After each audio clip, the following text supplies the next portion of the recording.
I guess there had been an emergency call to these neurosurgeons in Santa Fe. I don't think they were supposed to come back until Thursday, but two of them came back, if I recall that correctly. They decided that they were going to do surgery on my brain. They had done another angiogram. They had been able to locate the aneurysm, and they believed I was getting septic. Hello, everyone. Welcome to Beyond the Veil. Today, we hear from Mary Jo Rapini as she shares her incredible near-death experience following a brain aneurysm. In this powerful story, she takes us through a divine encounter with God, a heavenly light, and the life-changing lessons that transformed her outlook on love, faith, and healing. My name is Mary Jo Rapini, and I'm a licensed therapist. And prior to this incident, what I'm calling now a blessing in my life, I was very removed, detached from an organized religion or feeling close to God. In fact, I felt quite estranged from him. And some of the context of that was I was a psychologist, and my husband and I had moved to Lubbock, Texas, where it was a better job for him.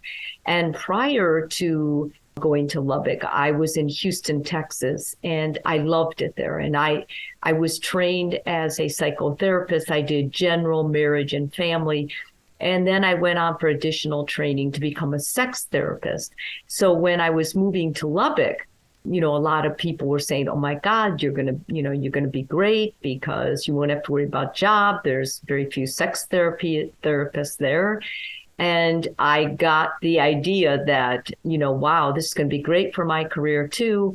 But then when I got there, I realized that the reason there weren't a lot of sex therapists there was because it's quite a conservative area. And it's very difficult to get established with a medical community there as a sex therapist at the time that I was there. So to just give you backstory, what my job was, I was the head of a psycho-oncology unit at Texas Tech and University Medical Center. And basically, the reason I say I'm head is because I was the only one that was doing that. And I got into cancer quite backwards, whereas a oncologist hired me to run support groups for his cancer patients, because many times when you have cancer, you also have intimacy issues with your family and also with your body. You're estranged from it. You go through treatments and you don't feel like the same woman or man many times.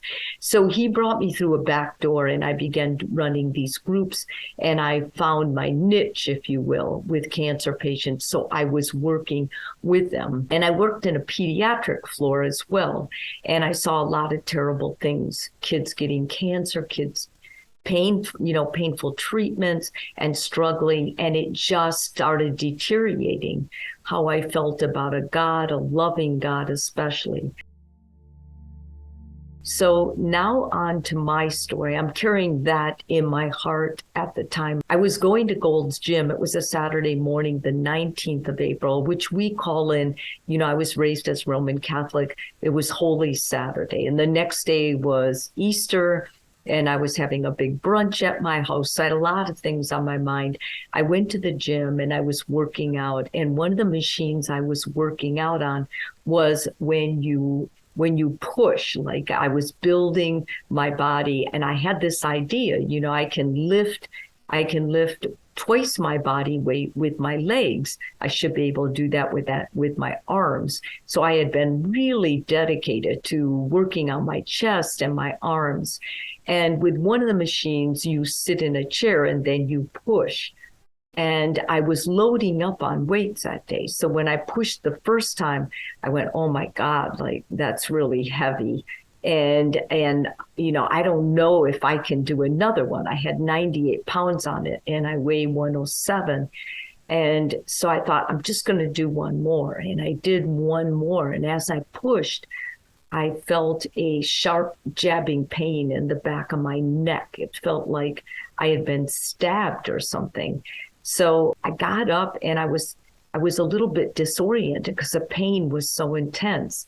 I got off the machine. I kind of stumbled to the side, and I was thinking, what was that? Because in my back history, I was a nurse prior to becoming a psychologist.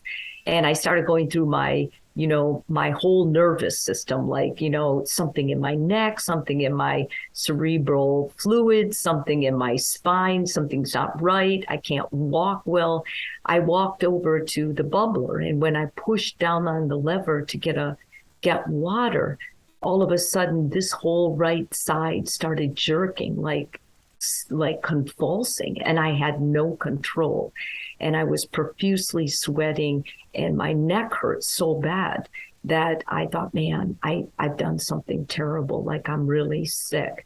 And I had been just recently diagnosed and treated for high blood pressure. So, and I had taken that pill that morning. So I kept thinking maybe it was something, associated with that.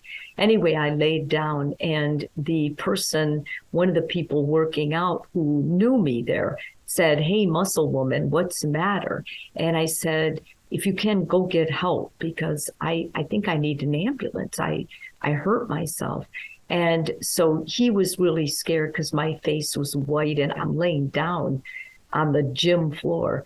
So we went to the front, and this owner or woman watching the gym that morning came back, and she started talking to me and just soothing me, and called an ambulance and called my family. And it was just lucky that my husband was in town for Easter weekend, because he had taken a job at MD Anderson. This was toward the end of our 8-year time in Lubbock when this happened. In fact, we were getting prepared to move back to Houston, which I was very excited about. And I used to joke about it, that I got to get out of Lubbock before this town ends up killing me, because everybody I had worked with eventually had succumbed to cancer or was very sick. And so anyway, the ambulance took me to the hospital, and there was, they did CAT scans, they did MRIs, and they found out that I had had a bleed. And there was so much blood in my head that they didn't know if I would survive the night. It so happened that all the neurosurgeons in Lubbock, and I think there's like 4 of them, that weekend had gone to a conference in Santa Fe. So the only one who was in town was this retired one, and he was a friend of my husband's. So he spoke with Ron, and he said, her head is full of blood, and they had tried to do an angiogram, but there was so much blood, and the only person that could do it was a pediatric neurologist who also read these angiograms. And he said there was so much blood he couldn't see where it was coming from. So their option was, we can kind of stabilize her and just keep an eye on her, but she could die within 24 hours. Or we could, fly her to Dallas. There were specialists there who would take me on. And my husband and I had a pact that if one of us were, in the event one of us had a catastrophic illness or something, that we would not leave each other. I watched a lot of people die alone, and it's terrible. And I got this sense that when you are dying, you should have another human who loved you or can love you. So until God takes your hand, they've got your hands and they're holding them. So my husband was told he couldn't go in the jet with me, that it would have been too much weight, or the weight would have been off, and to pressurize the cabin, they just wouldn't take that risk. He decided, and because I was in and out of consciousness, I was able to talk to him. I was extremely relaxed. And I keep going back to the reason I was so relaxed, because I'm not a relaxed person. I'm very hyper, very anxious in my real life. Well, I used to be. In the ambulance, I don't know if you've ever had the kind of pain that it can make you go mad. Like it can drive you crazy. It hurts so bad. And going over every bump, I told God, I can't handle this. I need your help. And I don't care if I live. I've had a good life. And if it's your will that I be gone, then I want you to know I'm grateful. And I said that at a time always thought that was the bravest thing anyone could ever say. And my cancer patients used to tell me that they submitted to God. And when they did, they suddenly got a feeling that it was in his hands, a true letting go, if you will. And it happened to me. I got the same feeling. And as I let go of controlling my condition, it seemed that my condition flowed in a way that I wouldn't never be responsible for. So when the neurosurgeons told me later, probably part of the reason that you did so well is because you were in great shape, I can't accept that. And the reason I can't accept it is because that moment of submitting to God was so powerful for what it changed in my thinking, in my brain, and the organization of my illness, like the trajectory that I cannot explain it to you. I can only tell you that it was real. So anyway, I woke up on Easter Sunday. They had stabilized me with meds and everything. And they were guarded, but they were somewhat pleased that with my ability, like it seemed like I was more awake, it seemed I was more alert. And they were doing ultrasounds it seemed like every 30 minutes on my brain. They were doing numerous tests all the time. And my husband and several friends came over to see me. I was supposed to host a brunch at my house, and I was adamant that my husband and my kids host that brunch. Only now do I see how ridiculous it was, but I really thought that I may die. And if I did, I wanted them to have other people. And I have to explain this to you. The fact that I might die, it was not sad to me. It was not heartbreaking either. It was almost like I was so totally in God's will at that moment. I don't know what other adjective I can put with that. So anyway, to continue the story, I made it through Easter Sunday, and my husband was sending out emails and texts to my family and friends. And Monday, I continued to progress, not getting worse, not getting better for sure, but I was looking pretty good, except a few people that would come in say, you look kind of green or you look kind of yellow. And my husband, Ron, said, Mary, I'm not sure, because I thought, okay, well, I'm just going to wait here until the blood resolves. And blood was running out of my ears, out of my nose. When you have a bleed in your brain, because your brain is so organized that it knows how much fluid it can have, and it had way too much. So you have like 3 huge valves in the back of your head, and those drain. I also at this time had a brain drain. In other words, they had put a tube in my forehead and they were draining out excess blood. And they had it taped, so I never really saw myself. But I think when my children came to see me, they were aghast with it. And I think that was very difficult for them. I think it was also very difficult for Ron to see. But as far as pain, I had a terrible headache. I had a terrible neck ache, and you just feel nauseated and you're incredibly weak, which for me, since I'm so jumpy and usually anxious, probably worked in my favor because they didn't want me out of bed. I couldn't move. And I had no desire to move or get out of bed.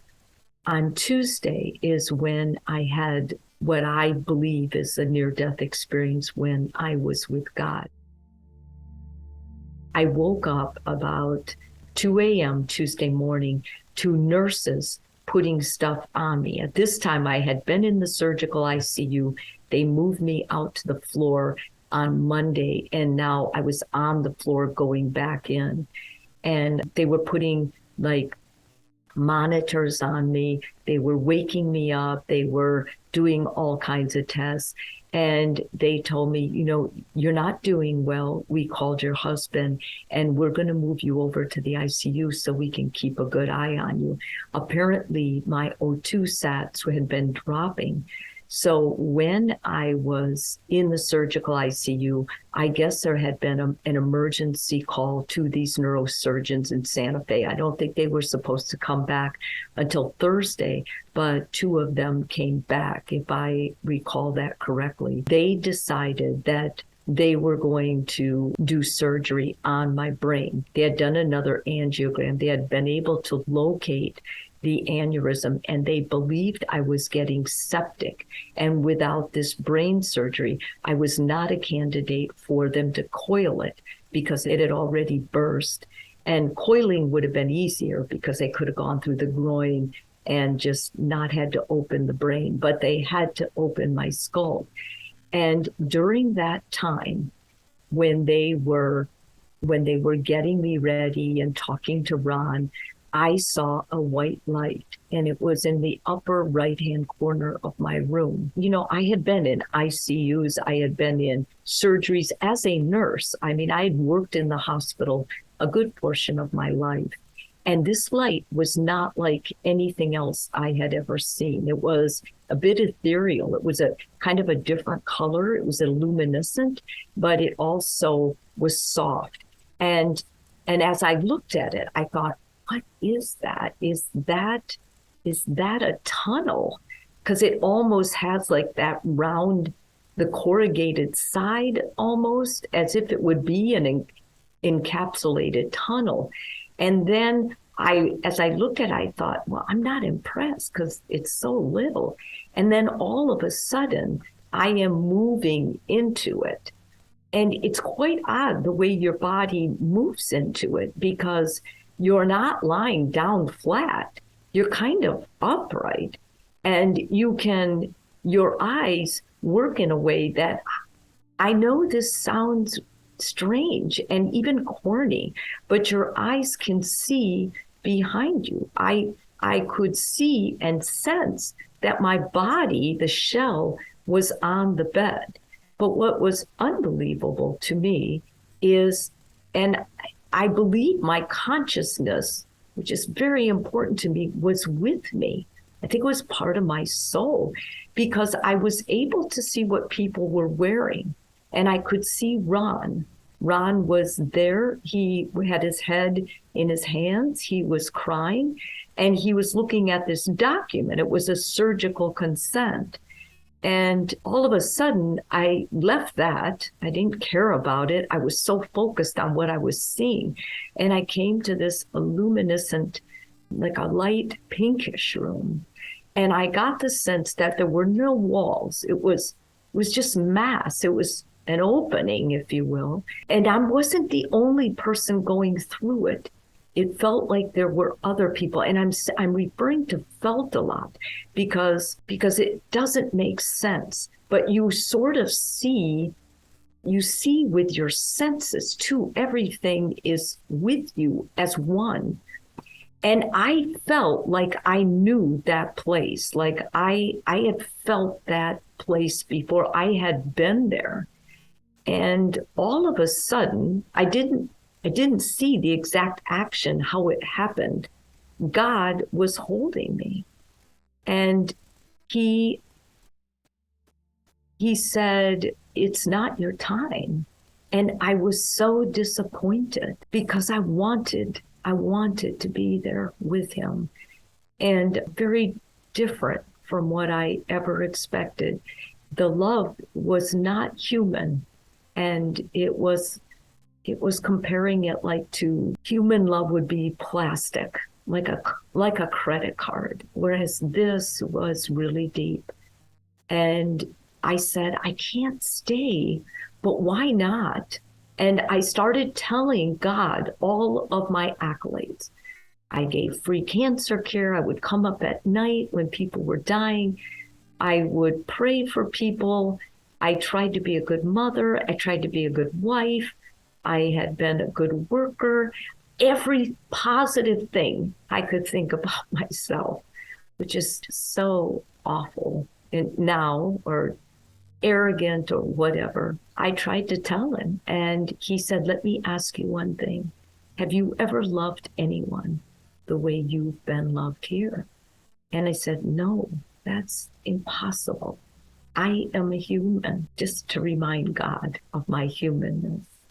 And then the sensation was a closer hold from God, and he said, you can do better. And I don't remember leaving that space, but I woke up to Ron, like shaking me because he felt like I was unconscious, and saying, Mary, we have to make this decision together. Like they have to open your brain, and they have to clip this vessel, and you might never be the same. You might not be able to run, Mary, or even walk. And I'm a runner. I was a runner. I was running 50 and 100 milers. Running was my life. And he said, and your personality might change completely. I need you to tell me it's okay. And I said, it's okay. I'm not going to die anyway. And Ron said, well, I hope not. I hope not, Mary. I think if you pray, you're close to God, I think you'll be okay. And I said, I just talked to God. And it's not my time, Ron. And I woke up after the surgery, and I was upset. I was depressed. In fact, I was depressed that I was back here for several months after. And what I live with every day now is I live with this incredible memory, or whatever's been branded on me. And I tell myself, I ask myself, am I doing enough? Am I standing up for God's goodness? Am I being conscientious with what he gave me? Am I loving others the way he told me to practice loving more? And the answer is always, I'm trying, but it's very difficult. I will tell you one thing. I think I'm a better therapist.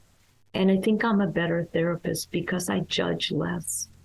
And I think compassion is the most important gift we give each other. And just get out of this mindset of who's right and who's wrong. I mean, we're all connected, and we're all going back there, all of us. And there is a God, and he is our source. He is my source. I believe he's yours too, but you have to get there on your own. And I believe he knows each and every one of us. He connects to us in a way that we can't possibly understand. We're very limited with our minds, with our brains, with our bodies. It's left me with a deep sense of compassion.